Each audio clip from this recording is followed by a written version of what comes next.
성경 말씀은 마가복음 8장 27절에서 36절, 누가복음 10장 38절에서 42절까지입니다. 마가복음은 저 혼자 읽고 누가복음은 다 같이 봉독하시겠습니다. 예수와 제자들이 빌립보 가이사라 여러 마을로 나가실새 길에서 제자들에게 물어 이르시되 사람들이 나를 누구라고 하느냐. 제자들이 여자와 이르되 세례 요한이라 하고 더러는 엘리야 더러는 선지자 중에 하나라 하나이다. 또 물으시되 너희는 나를 누구라 하느냐.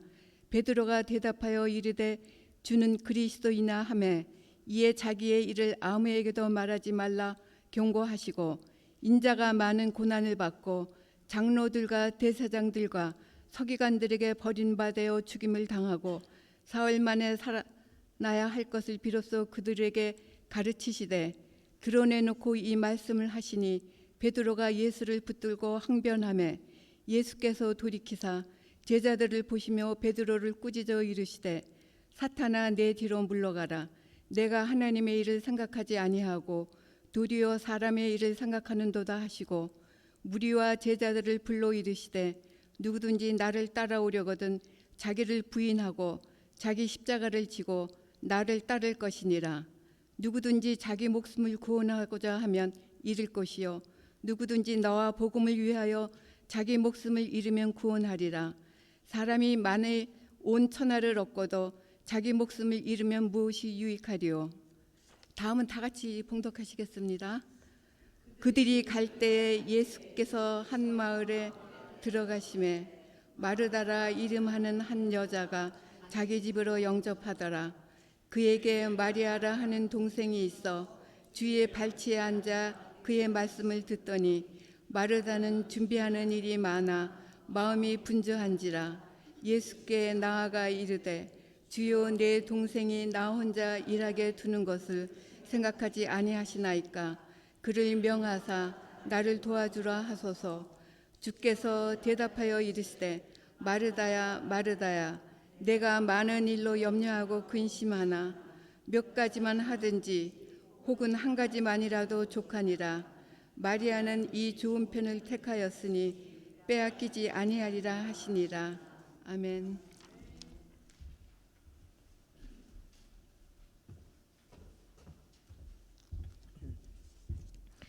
오늘은 순교 헌신 예배를 위해 김혜수 목사님께서 예수님을 참되게 따라가려면 이런 주제로 말씀을 드리겠습니다.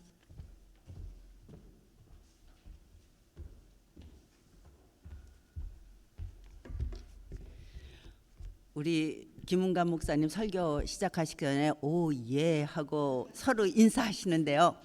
오늘은 제 스타일대로 지금 사순절이니까 서로들 보시면서 예수님 따라갑시다. 그리고 인사하시기 바랍니다.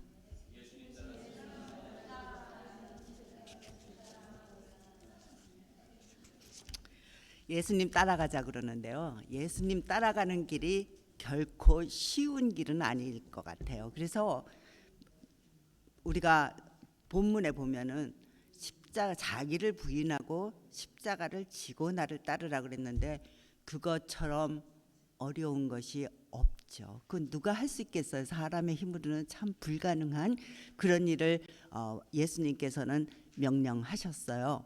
그 오늘 여선교회 헌신예배라고 그래서 제가 교회력에 의한 그러한 그 성경 말씀 마가복음 8장 말씀과 또 제가 거기다가 누가복음의 말씀을 얹어서 두 군데 성경을 가지고 말씀을 나누고자 합니다. 목사님께서 제가 이제 이번 목요일 날 또 딸네 집으로 떠나면은 한 달쯤 있어야 오니까 가기 전에 말씀을 한번 전해 주십시오. 그래서 또 제가 이렇게 나왔습니다. 은퇴하고 보니까 어떤 때는 설교하고 싶다 이런 생각이 들어요.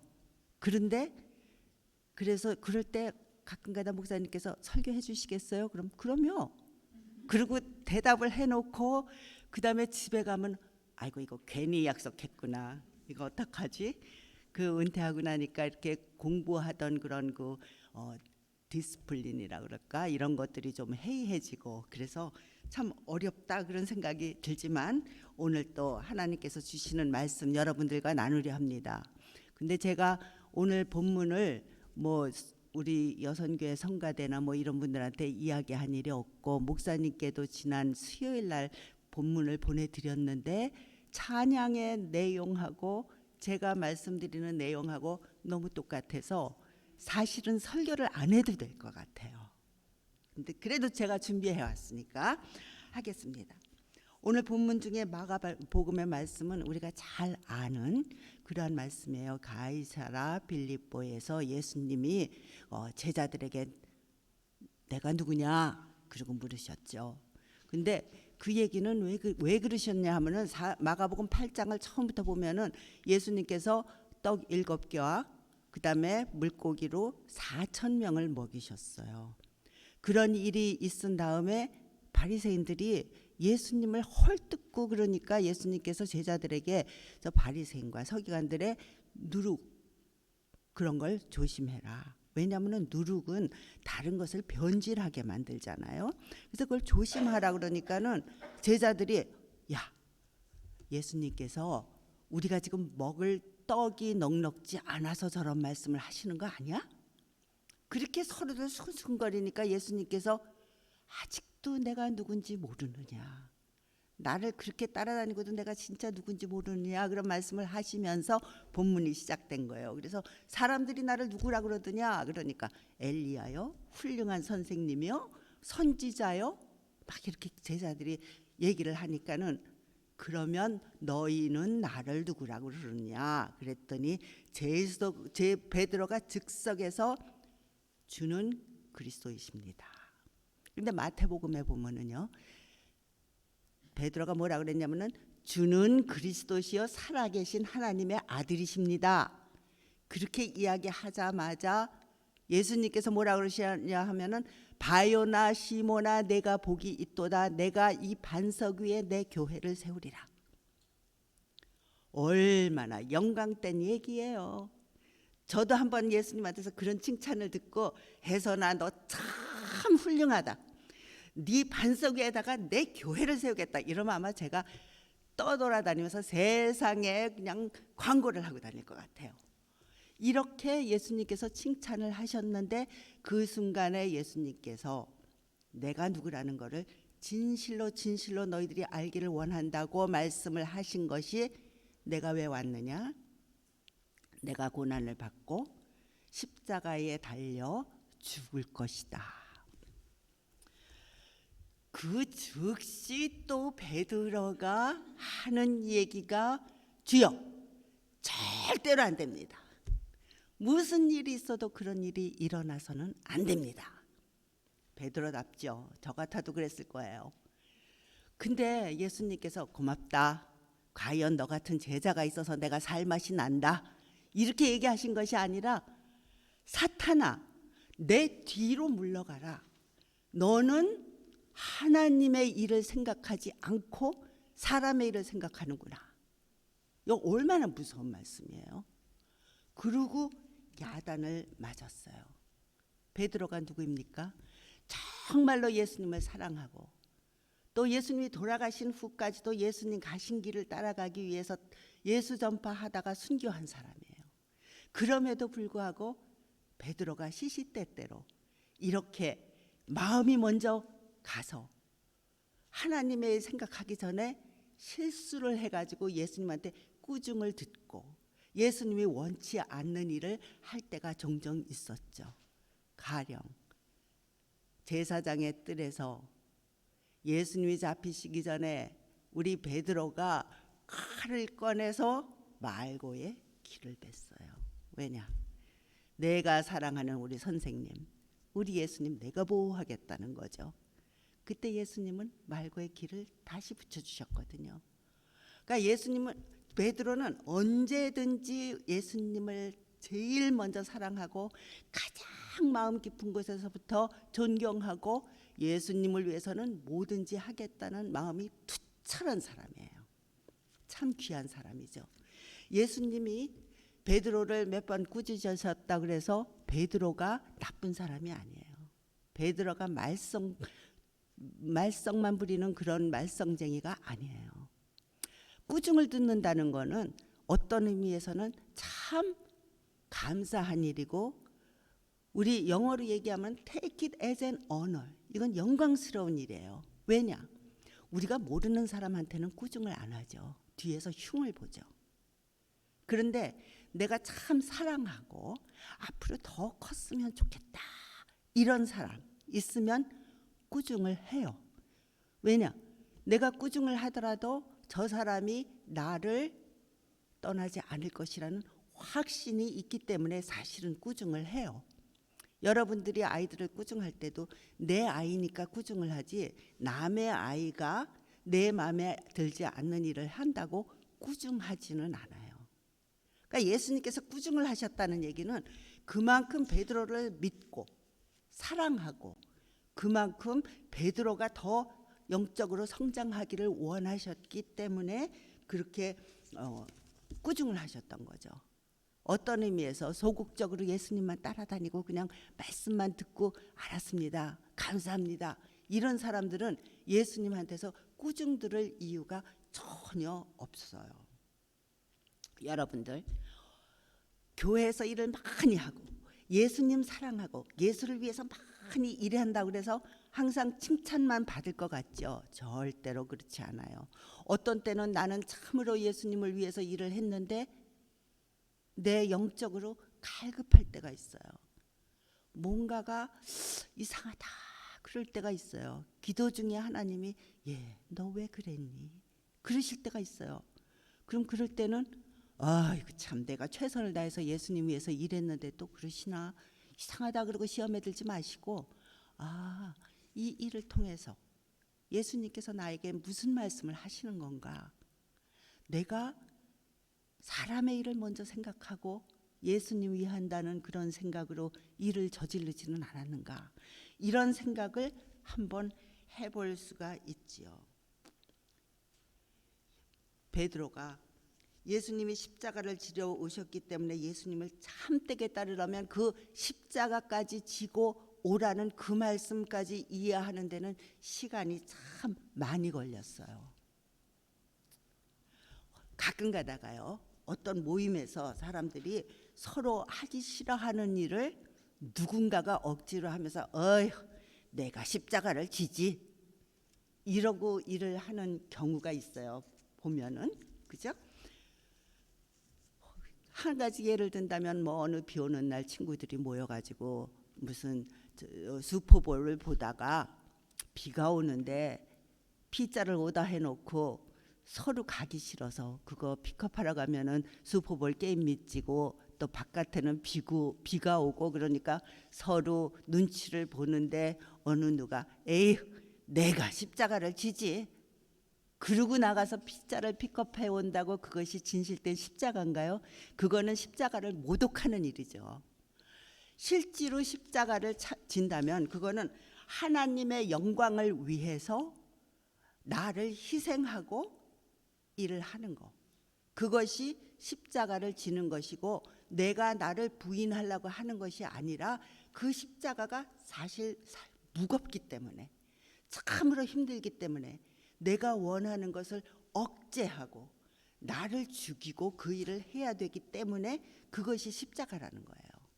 하나님의 영광을 전제로 하지 않는 짐은 무거운 짐일 뿐입니다. 그건 십자가가 아니에요. 우리가 잘 아는 이야기를 좀 하죠.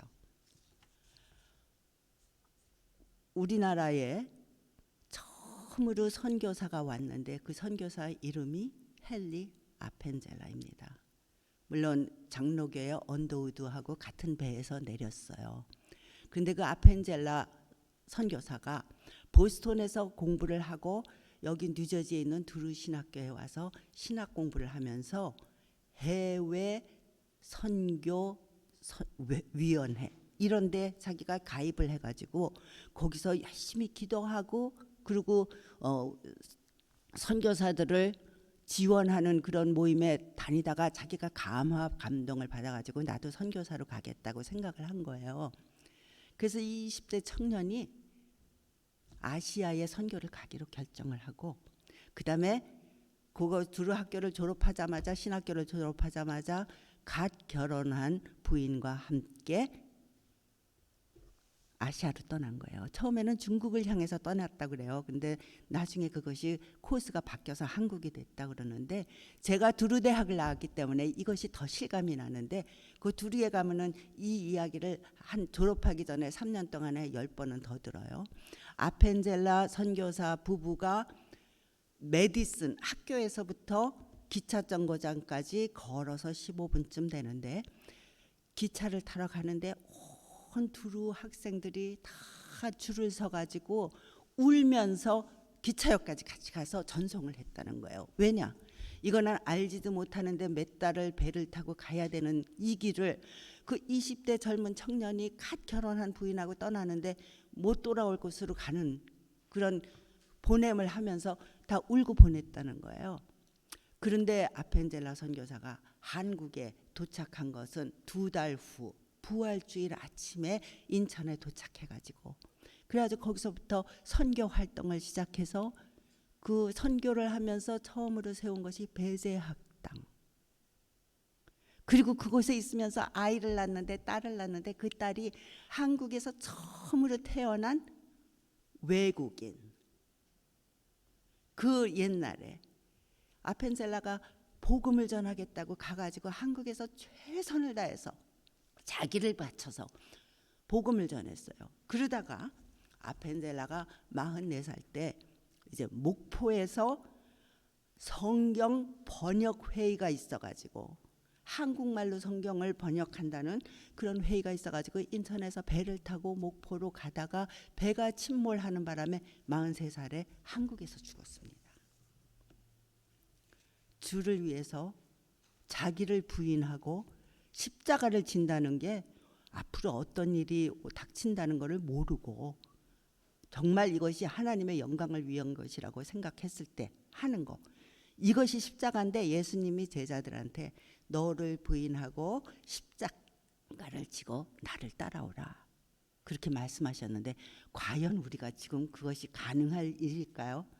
하지만 하나님께서는 우리의 역량을 아시고 우리를 아시기 때문에 우리 개인에게 이러한 작은 것이라도 십자가를 주신 게 있어요. 그거는 내 자식을 위한 것이 아니고 뭐 내 자신을 위한 것도 아니고 하나님의 영광을 위해서 어떤 십자가를 주셨나, 이번 사순절 동안에 여러분께서 깊이 생각해 보시기를 바랍니다. 그 다음에 두 번째로 우리가 이 누가복음의 말씀을 읽었어요. 근데 누가복음의 말씀은 저 읽을 때마다 참 어처구니가 없어요. 왜냐? 또 저는 맏딸이고 제 밑에 동생이 2살 차이인데 둘이서 경쟁심이 심해가지고, 거기다 또 동생이 저보다 키도 크고 그래가지고 어려서부터 학교도 같이 다니고 맨날 선생님들이 너는 동생만 못하다는 소리를 들어가지고 아주 동생이라면은 제가 중고등학교 다닐 때는 지긋지긋했어요. 학교만 가면. 그래서 걔는 일찍 가고 저는 조금 있다가 버스 타고 가면은 교문에서부터 선생님이 야단하는 거예요. 야 이놈의 자식아, 네 동생은 10분 전에 왔는데 너는 왜 늦어? 아이고 듣기 싫어. 그런데요, 이걸 보면은 마리아와 마르다와 마리아도 어떤 그런 그 형제간의 갈등 같은 게 있지 않았을까 그런 생각이 들어요. 그래서 마르다가 심통이 났었을 것 같아 더. 그런데요, 본문을 딱 읽다 보면은 나 같으면 마리아처럼 쉽게 예수님 반가운 손님 오셨는데 앉아서 말이죠, 토닥토닥토닥 그리고 얘기 듣고 칭찬받고 그런 거 하지, 오셨다고 그냥 심혈을 기울여서 부엌에 가서 이것저것 해가지고서는 뭐 전화하고 오신 것도 아니고, 그러니까 급할 거 아니에요. 시컷 일하고서 야단 맞는 거 그거 왜 하겠어요? 여러분들 그런 거 하지 마세요. 그죠? 그런 거 왜 해요? 시컷 일하고 힘들어 죽겠는데 야단 맞았다. 그리고 얌체 같은 동생은 앉아가지고 예수님 말씀만 들었는데 마리아가 좋은 것을 택했으니 그걸 뺏기지 아니하리라. 이거는 정말 어이가 없는 일이죠. 예수님이 불공평해도 한없이 불공평한 일이죠. 근데 제가 이 성경 말씀을 읽으면서 생각하면은 마르다와 베드로와 아주 똑같은 그러한 점이 있어요. 뭐냐?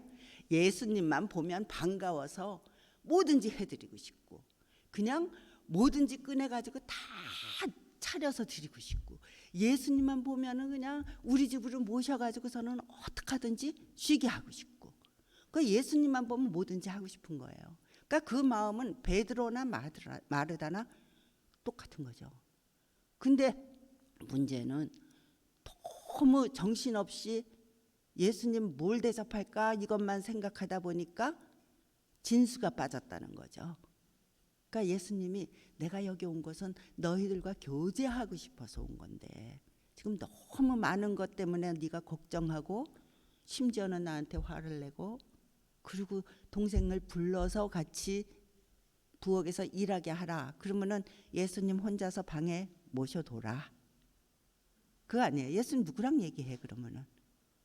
그죠? 근데 그것은 그 당시 예수님 때만 아니라 오늘날 우리 교회에서도 보고 우리 집에서도 봐요. 가령 예를 들면 교회에서 뭐 창립기념일이다, 부흥의 마지막 날이다, 전교인 잔치가 있으면은 여선교회 임원들 앞치마 가지고 교회 와서 어디로 출석하냐 하면은 부엌으로 출석해가지고 막 해요. 그래가지고 쫙 차려놓으면은 예배 끝나면은 은혜 받은 교인들 은혜 받은 모습으로 내려와서 수고하셨습니다. 잘 먹겠습니다. 그러고서는 먹고 가요. 근데 여선교회 임원들 남아서 설거지 하면서 투덜투덜 하죠. 힘들죠. 그리고 은혜? 무슨 은혜? 부엌에서 일하고 은혜 받을 재간 있나요? 없죠. 그렇게 하고 집에 가면 시험 드는 거예요. 왜 나만? 다른 애들은 뭐 해? 임원 아니면은 뭐 일 좀 도와주면 안 되나? 이런 생각이 드는 거예요. 근데 제가 한국계 목회를 하다 보니까는 목사님이 신방을 가잖아요. 그러면은 목사님이 언제 신방 오신다 그러면은 얼마나 좋아요. 그러니까 그냥 주부들이 하루 종일 요리하죠. 그래가지고 목사님 오시면은 오시자마자 식사하셔야죠. 그리고 한상 차려놔요.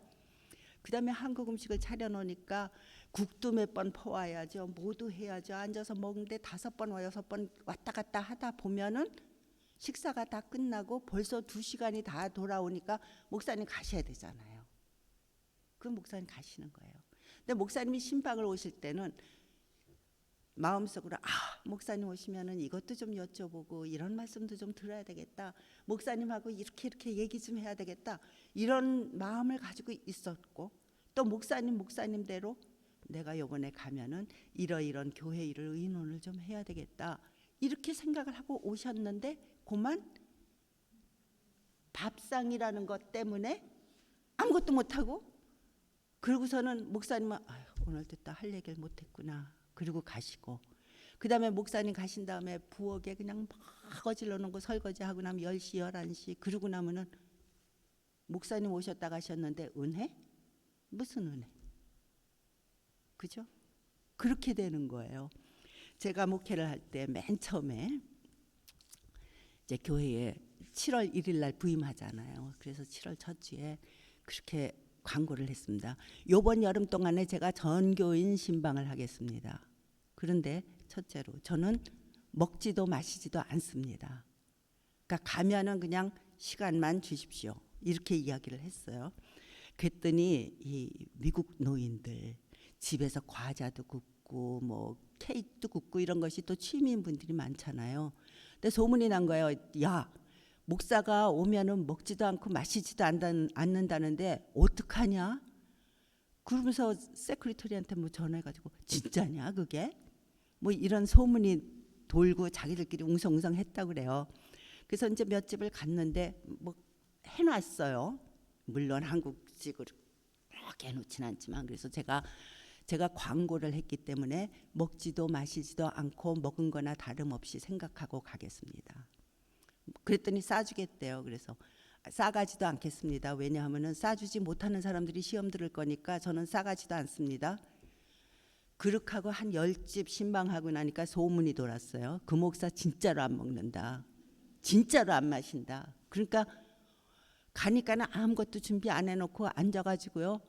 30분 이야기를 하니까 얼마나 많은 이야기를 하고 그분들의 그 신앙생활, 가정생활 이런 것이 제 머리에 들어오고 제가 처음이니까 기억을 못할 거니까는 중요한 거는 메모를 해가면서 이야기를 들으니까 이분들이 얼마나 감사해 하는지 야 내가 아프지도 않은데 목사가 신방 온 것도 처음이지만 내 이야기를 이렇게 들어주는 목사도 처음이다. 이런 얘기를 들어서 제가 비록 영어는 그들처럼 못하지만 점수를 좀 얻어서 그 교회에서 17년이나 있게 된 거예요. 근데 여러분들 예수님이 원하시는 거는 많이 차려서 많이 먹는 게 아니죠. 예수님이 원하시는 거는 내가 여기 온 것은 교제하기 위해서, 너와 이야기를 하기 위해서, 너와 사랑을 나누기 위해서 그렇게 왔다는 거죠. 제가 존경하는 어느 목사님의 사모님 한 분이 그랬어요. 뚱뚱해. 그러면서 하시는 말씀이 나 처녀 때 목사님이 믿을지 안 믿을지 모르지만 홀쭉했는데 이거 다 신방살이야.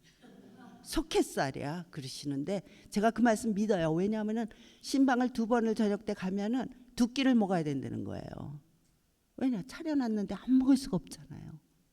근데 너무 그런 데다가 신경 쓰다 보니까 진짜 해야 될 일을 못한다는 거죠. 그러니까 우리 예수님께서 베드로에게 하신 말씀이 그렇게 나를 위해서 너무 많은 일을 하려고 생각하면은 네가 사람의 일을 먼저 생각하게 된다. 네 사랑 고맙다. 베드로가요 예수님께 공개적으로 꾸중을 많이 들었지만 여러분들 대답해 보세요. 예수님의 수제자는 누구일까요? 베드로예요. 베드로 따라갈 사람 없어요.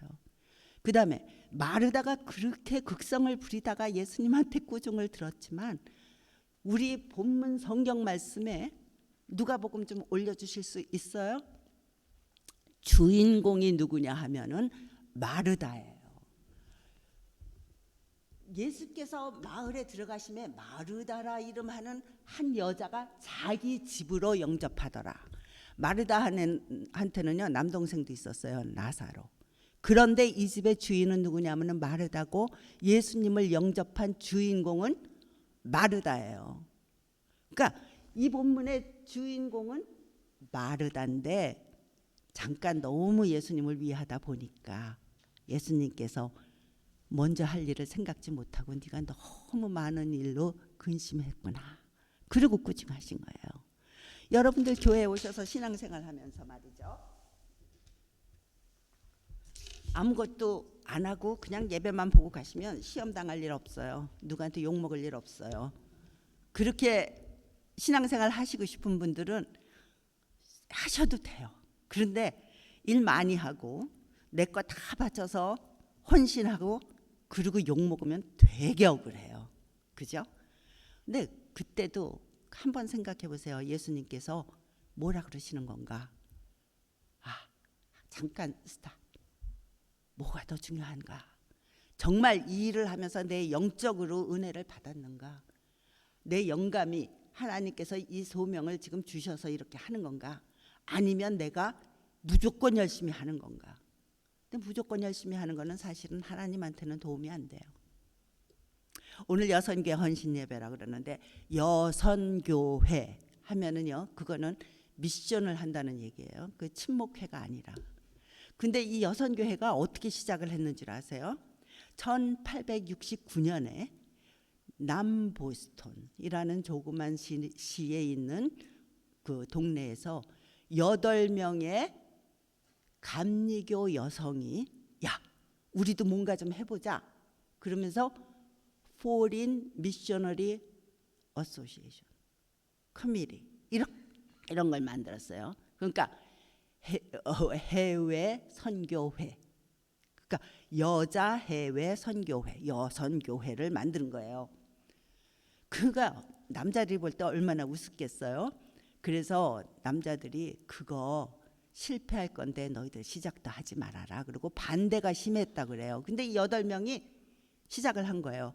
그러면서 그 당시에 외국에 나가 있는 선교사들이 대개 남자니까 여자를 어떻게 로컬에서 딜할 수가 없으니까 여자 선교사를 좀 보내달라.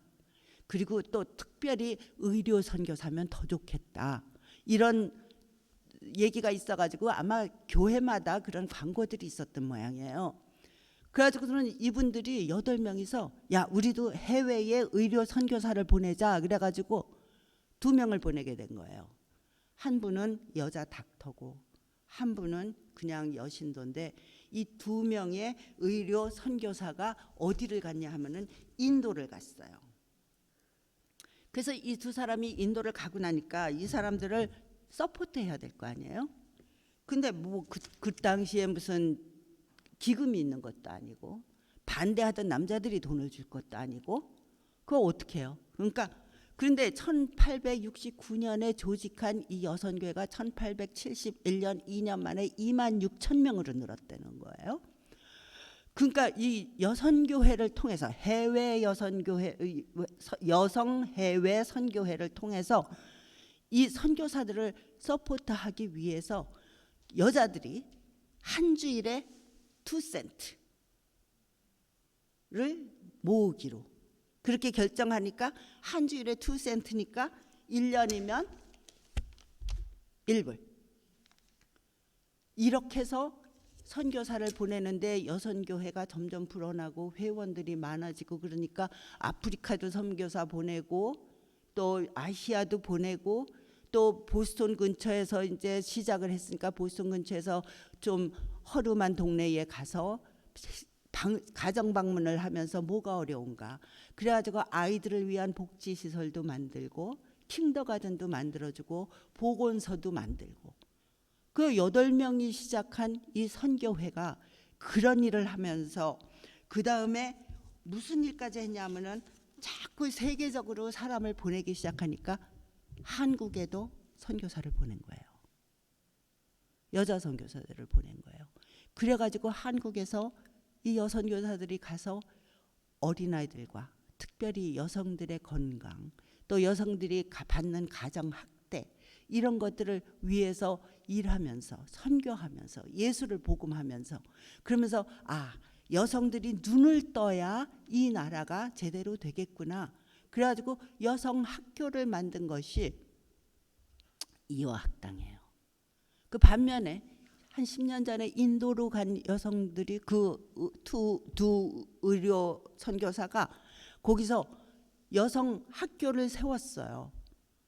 그래서 그 학교가 자라서 지금 이사벨라 돈번 워먼스 칼리지 아시아에서 가장 오래된 여성 대학 그 다음에 한국에서 세운 이화학당이 자라서 지금 아시아에서 가장 큰 여성 대학 이화여자대학교가 된 거예요. 우리가 아까 찬양하실 때 보니까는 12명 우리 집사님 반주 집사님까지 13명이면 8명보다 많아요. 또 예수님의 제자 12명보다 많아요. 뭐든지 하실 수 있어요. 우리 여선교회가 하나님께서 부르심을 받아서 우리 여선교회라는 집단이 되고 우리 저희 권사님 기도하실 때에 작은 교회를 우리 교회 안에 세우셨다 그랬는데 여러분들 여선교회 자체가 선교를 하는 교회예요. 여러분들께서 작다고 실망하지 마시고 부엌일 하다가 지치지 마시고 정말 선교라는 것이 무엇인가 우리 교회의 여선교회 이름답게 그렇게 예수님의 제자로서 사시기를 그렇게 원합니다. 그렇기 때문에 지금도 미국 연합감리교회 여선교회에서는요 5스타 유닛이냐 아니냐 이런 게 참 중요해요.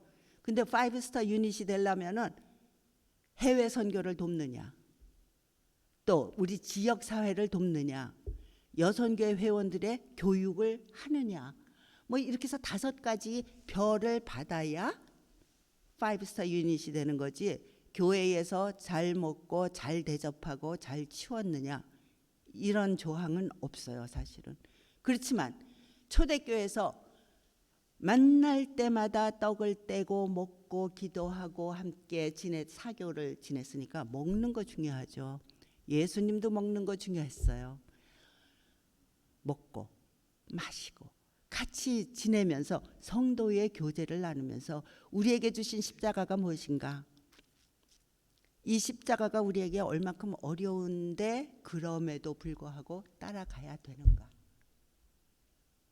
그런 것을 여러분들이 이번 고난 주간 동안에 렌튼 시즌 동안에 여러분들이 생각해 보시기를 바랍니다. 제가 여기를 내일 떠난다니까 벌써 고난주일 생각을 해가지고 지금 고난주일 얘기가 나왔는데 이 사순절 동안에 여러분들이 정말 하나님께서 이 주간에 주시는 그 메시지가 뭔가, 내가 감당할 일이 뭔가, 나에게 주신 그 십자가는 무엇인가 생각해 보시고 참으로 예수를 따라가려면, 내 사랑하는 예수님 따라가려면, 나를 위해 목숨까지 버리신 예수님 따라가려면 내가 버려야 될 것은 무엇일까? 저는 설교할 때에 사순절이라고 뭐를 절제할까 그런 생각하지 말라고 그래요. 많은 천주교인들이 사순절이 되면은 초콜릿을 안 먹는다 그래요.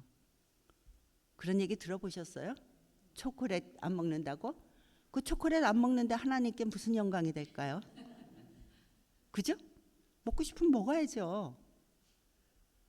그런 절제가 아니라 하나님을 위해서 일을 하다 보면은 뭔가가 절제를 해야 되기 때문에 하는 거.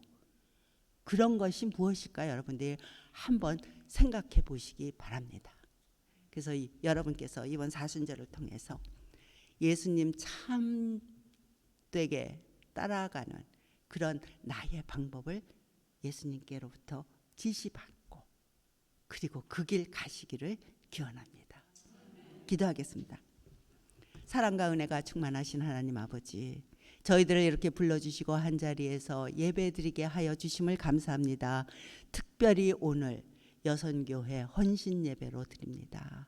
저희들이 몸과 마음을 당해서 주님 섬기고 주님 사랑하고 주님을 위해서 무엇이든지 하고 싶습니다. 하나님, 저희들에게 하나님의 일을 먼저 생각하는 그러한 영감, 지혜 주시옵기를 간절히 부탁드리오며 예수 참되게 따라가는 저희들 되게 하여 주시옵소서. 예수님 이름으로 기도합니다. 아멘.